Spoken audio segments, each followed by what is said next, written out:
ஒரு நாள் மாலை தன் தந்தையை சந்திக்க பேருந்து நிலையத்திற்குச் சென்றான் ஒரு மகன். நீண்ட நேரம் காத்திருக்க வேண்டியிருந்ததால் அருகில் இருந்த கடையில் 2 சமோசாக்களை வாங்கிக் கொண்டு ஒரு இருக்கையில் அமர்ந்தான்.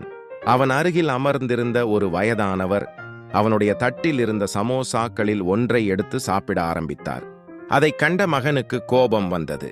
நான் மட்டும் மரியாதையாக இல்லாவிட்டால் இவரை என்ன செய்திருப்பேன் என்று மனதிற்குள் நினைத்துக் கொண்டான். அந்த வயதானவரோ எந்த சலனமும் இல்லாமல் மீதமிருந்த மற்றொரு சமோசாவை எடுத்து 2ஆகப் பிரித்து ஒரு பாதியை அவனிடம் நீட்டினார். அவன் அதை முறைத்து கொண்டே வாங்கிக் கொண்டான். பேருந்து வந்ததும் எரிச்சலுடன் எழுந்து சென்றான். பேருந்தில் ஏறி தன் பையை திறந்தபோது அவன் வாங்கிய சமோசாக்கள் அப்படியே இருந்தன. அப்பதான் அவனுக்கு உரைத்தது, அப்படின்னால் நான் சாப்பிட்டது அவருடையது, அதைத்தான் என்னுடன் பகிர்ந்து கொண்டாரா என்று. மன்னிப்பு கேட்க முடியாத தூரத்தில் தான் எவ்வளவு பெரிய தவறு செய்துவிட்டோம் என்பதை உணர்ந்து வருந்தினான். நீங்கள் கோபப்படுவதற்கு முன் ஒரு கணம் சிந்தியுங்கள். ஒருவேளை தவறு உங்கள் மீது கூட இருக்கலாம்.